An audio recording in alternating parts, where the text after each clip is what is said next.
meditar no livro de Reis, primeiro livro dos Reis de Israel, capítulo 17. Primeiro livro dos Reis de Israel, capítulo 17.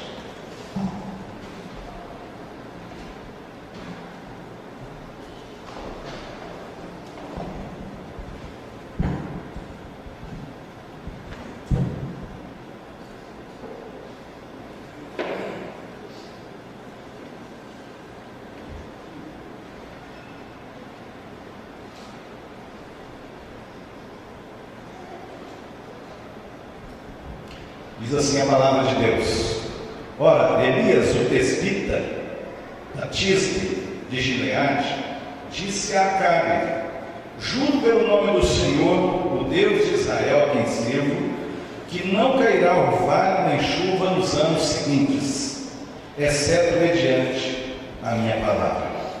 Depois disso, a palavra do Senhor veio a Elias: Sai daqui, vá para o leste e esconda-se perto do riacho de Querite, a leste do Jordão. Você beberá do riacho, e dei ordens aos corvos para o alimentarem ali. E ele fez o que o Senhor lhe tinha dito. Foi para o riacho de Querite, a leste do Jordão, e ficou por lá. Os corvos lhe traziam pão e carne de manhã e de tarde, e ele bebia água do riacho. Algum tempo depois, o riacho secou-se por falta de chuva. Queridos, esse contexto aqui, nesse momento na vida de Elias, o profeta de Israel,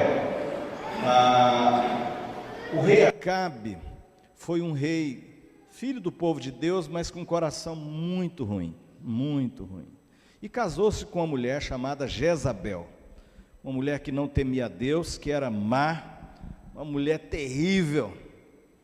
E eles foram então cometendo muitos males diante de Deus.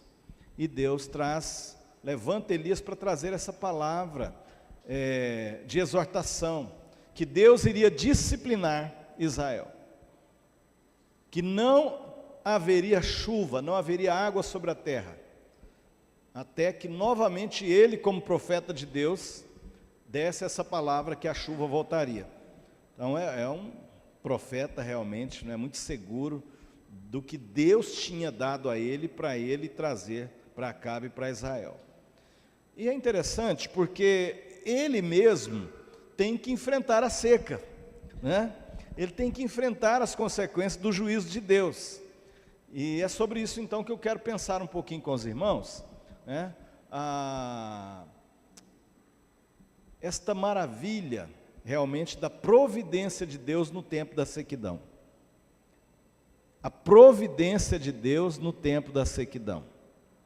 É interessante porque, como a gente está vivendo hoje no nosso país, além dos desmandos dos nossos governos, vêm as consequências dos seus atos, vem a disciplina de Deus, e nós, o povo de Deus, também padecemos no meio de tudo isso.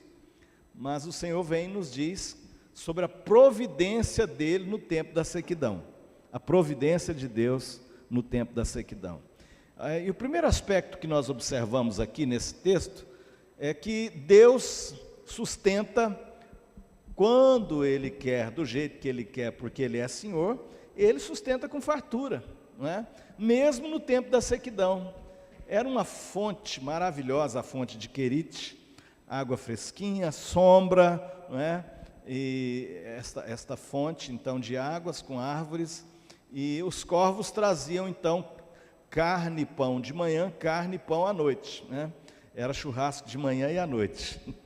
E se você olhar interessante, se você estudar a dieta do judeu, eles não, via de regra, eles não comiam carne e pão de manhã e de noite. Realmente era um sinal de fartura, E a gente observa isso aqui. Deus é Senhor, Ele faz isso na vida de quem Ele quer, mesmo no tempo da sequidão, Ele sustenta com fartura quando Ele quer, do jeito que Ele quer. Mas é interessante, que diz a palavra que a fonte secou porque não havia chuva.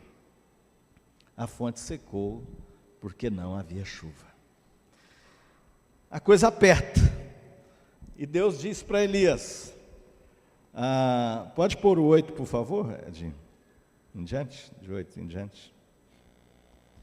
Então a palavra do Senhor veio a Elias: vai imediatamente para a cidade de Sarepta de Sidom, e fique por lá. Ordenei a uma viúva daquele lugar que lhe forneça comida. E ele foi. Quando chegou à porta da cidade, encontrou uma viúva que estava colhendo gravetos. Ele a chamou e perguntou: pode me trazer um pouco d'água numa jarra para eu beber? Então ela ia indo buscar a água e ele gritou: por favor, traga também um pedaço de pão. Ela diz, juro pelo nome do Senhor, o teu Deus. Ela respondeu: não tenho nenhum pedaço de pão, só um punhado de farinha num jarro e um pouco de azeite numa botija. Estou colhendo uns 2 gravetos para levar para casa e preparar uma refeição para mim e para o meu filho, para que a comamos e depois morramos.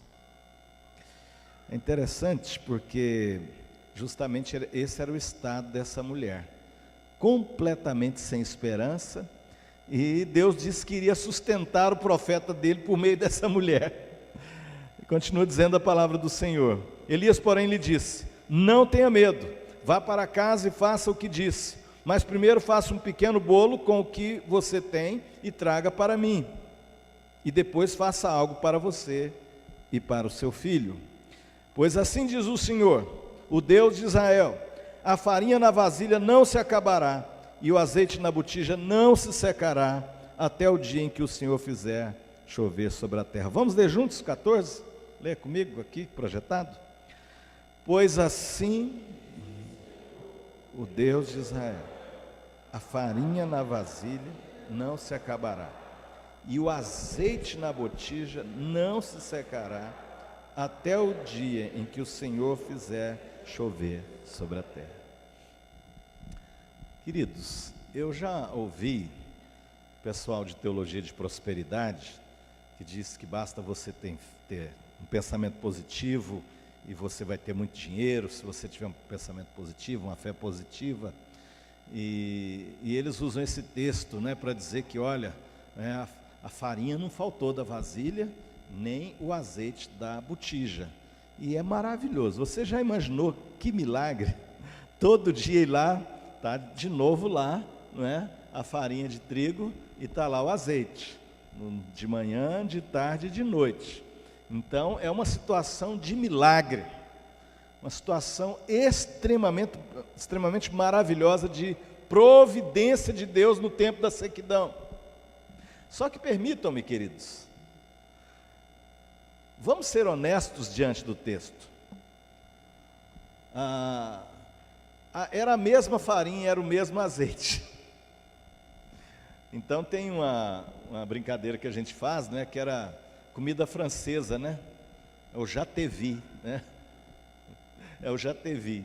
Já, de novo, O mesmo bolinho com azeite. Uma bênção, provisão de Deus. Mas olha o que Deus está fazendo na vida de Elias e que Ele quer que nós aprendamos, queridos. É uma prosperidade maravilhosa por um lado, mas é prosperidade e providência de Deus no pouco. É providência de Deus no pouco. Não tinha churrasco, como Elinho estava dizendo lá para os irmãos, não tinha Coca-Cola. Era um bolinho de farinha com um pouquinho de azeite. De manhã, de tarde, de noite. 1 dia, 2 dias, 3 dias.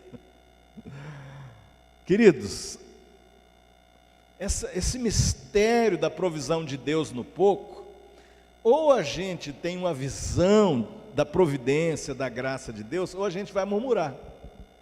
E a palavra não diz que Elias murmurou.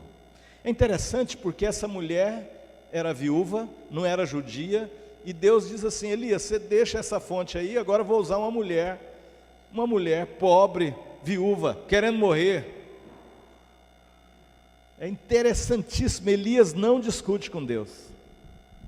Então, nos dias de sequidão, a gente também tem que estar aberto, com o coração aberto, para viver uma vida mais simples, para viver com menos, e ter gratidão, o mesmo bolinho, só não era resté dontê, né? Porque tem o outro que é o resté dontê, o jatevi, era o mesmo prato, era o mesmo menu, mas não era resto, né? Todo dia estava lá a farinha novinha de novo, e o azeite novo também. Então, queridos, nós estamos vivendo dias difíceis, não sabemos, né? Estamos clamando a Deus para o Senhor abreviar esse tempo, porque, queridos, quem comanda tudo não é a nossa presidente, não é o governo desse país, quem governa todas as coisas é o Senhor, e nós estamos clamando, e Ele tem nos sustentado. Alguns, mesmo no tempo da sequidão, Ele continua dando com fartura, churrasco de manhã e de noite, e a gente não tem que ter inveja, nem raiva, nem nada, bem dizer o Senhor. Agora, muitos de nós vamos ter que baixar um pouco aí a qualidade, o padrão de vida. Seria isso falta de bênção de Deus? Seria ausência da providência de Deus? É um dos temas mais lindos da teologia, é a providência de Deus. Deus proverá, Deus proverá. Por isso não faltava farinha, não faltava o azeite, mas era o jatevi, né? Era o mesmo bolinho, um mês, 2 meses, 3 meses, 1 ano, o mesmo bolinho.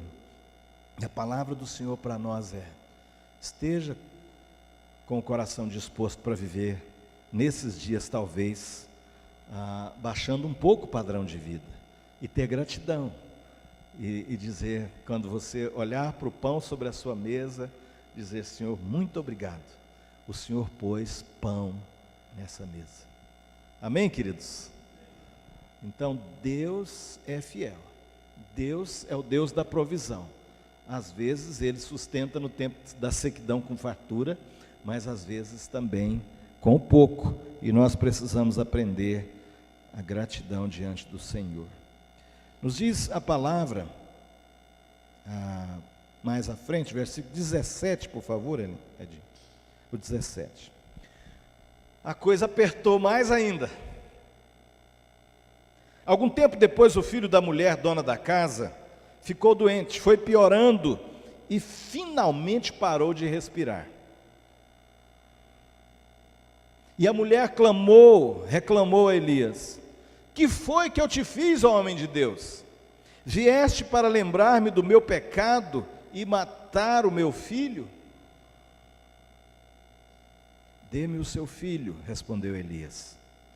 Ele o apanhou dos braços dela, levou-o para o quarto de cima onde estava hospedado e o pôs em cima da cama. Então clamou ao Senhor: ó Senhor meu Deus, trouxeste também desgraça sobre esta viúva, com quem estou hospedado, fazendo morrer o seu filho? Deixa aí, por favor, no 20. A mulher entra numa crise, porque era um tempo de sequidão, aquela dificuldade imensa, vivendo com muito pouco, mas agora a coisa aperta, a morte cerca a casa da mulher, a morte cerca a vida de Elias, e o filho daquela mulher então é morto. Ela entra em crise, e um tipo de teologia assim, né, veio me lembrar o passado para me cobrar e matar o meu filho. Ela tinha uma confusão teológica na mente. Por outro lado, o próprio Elias entra em crise. Observe aí, então clamou ao Senhor: ó Senhor meu Deus, trouxeste também desgraça sobre esta viúva, com quem estou hospedado, fazendo morrer o seu filho? Uma palavra dura, né? Dura. Queridos, eu não consigo achar um jeito de justificar esse texto aqui diante da igreja. Para mim, Elias entrou em crise, essa é a palavra. Ele entrou em crise também. Não, Senhor, meu Deus, trouxeste também desgraça sobre esta viúva. Então, às vezes a coisa aperta, E num tempo de sequidão, ainda a morte cercando, e de repente a gente quer brigar com Deus, e a gente quer questionar a Deus, e a gente acha que pode pôr Deus na parede, e começa a errar, totalmente errado, orar totalmente errado, como começou Elias. Ele começa a orar de forma errada, questionando a Deus, mas ele respira. Parece que ele dá uma respirada e começa a orar de forma errada, de forma correta, certa. Versículo 21. Então, ele se deitou sobre o menino 3 vezes e clamou ao Senhor: ó Senhor meu Deus, faze voltar a vida a este menino. Então, queridos, ele que começa daquele jeito completamente errado, agora ele muda completamente a sua oração. Em vez de brigar com Deus, em vez de questionar a Deus, ele clama de todo o coração, põe a sua própria vida sobre a vida do menino e clama. E a palavra diz: o Senhor ouviu o clamor de Elias, e a vida voltou ao menino e ele viveu. Queridos, no tempo da sequidão, ainda que a morte cerque, Deus pode fazer o morto reviver. Amém? A graça de Deus pode fazer com que a morte vá embora e que a vida torne, a graça torne, em nome de Jesus. Se a morte cerca os relacionamentos, se a morte cerca a vida, nós precisamos clamar da maneira correta ao Senhor. Senhor, em nome de Jesus, repreenda a morte. Deus, traga vida nesta casa. Deus, traga vida no meu relacionamento. Porque, Senhor, no tempo da sequidão, vivendo com tão pouco, a Tua providência é sobre nós, mas de repente a morte cerca. E Deus nos desafia, queridos, a crer que Ele pode fazer o morto tornar a viver. Em nome de Jesus. Essa é a palavra de Deus para nós. Essa é a palavra de Deus para nós. No tempo da sequidão, Deus pode sustentar com fartura. Ele sustenta no pouco, e a gente precisa aprender a ter gratidão. Gratidão, coração puro, coração singelo, agradecer o pão sobre a mesa. Porque, queridos, se a gente não fizer assim, de repente a família entra num processo de morte, e a morte cerca, um começa a acusar o outro, porque você tomou uma decisão errada, você fez não sei o quê, e tarará, e aí a gente está com a vida toda financeiramente desequilibrada, e vai acusando, e a morte cerca, e a morte começa a nos destruir. Mas Elias, que começou a orar da forma errada, muda o disco, muda tudo, e ora da forma certa. Deus, traga vida, Senhor. Traga vida. Senhor, faça com que o morto torne a viver. Vamos ficar em pé para orar? Vamos ficar em pé.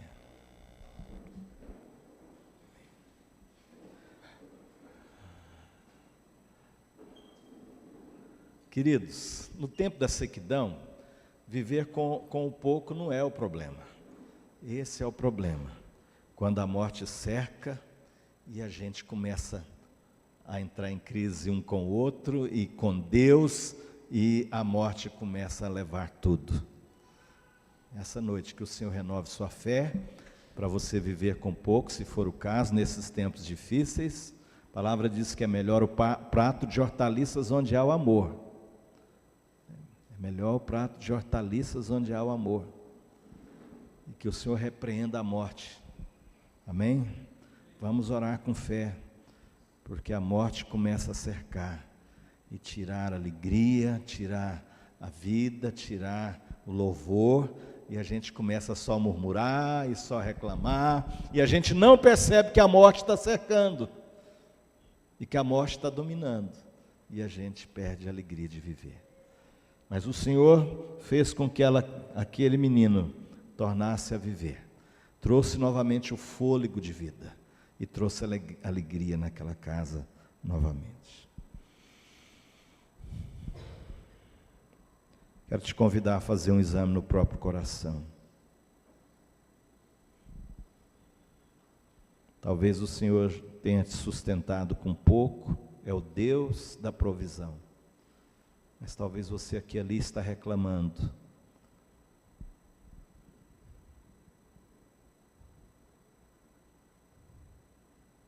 Peça ao Senhor para te dar gratidão. Ele é o Deus da provisão. Às vezes com muito, às vezes com pouco, mas Ele é o Deus da provisão. E se a morte cerca, começa a querer matar o relacionamento, a família, em nome de Jesus nessa noite, querido, clame ao Senhor. Deus, repreenda a morte na minha casa. Repreenda esse espírito de morte na minha casa. Clame ao Senhor de todo o coração. Deus, traga a vida na minha casa. Sopra o teu sopro de vida, por favor, Senhor. Porque a palavra tem nos afirmado nessa noite que Deus pode fazer com que o morto torne a viver. Ele é o Deus de toda esperança, o Deus de toda graça. Aleluias.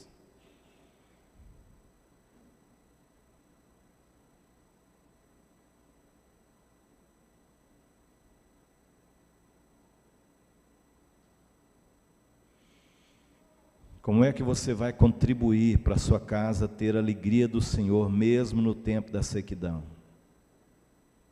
Como é que você vai contribuir para que esse espírito, às vezes de morte, que quer cercar, seja repreendido da sua casa?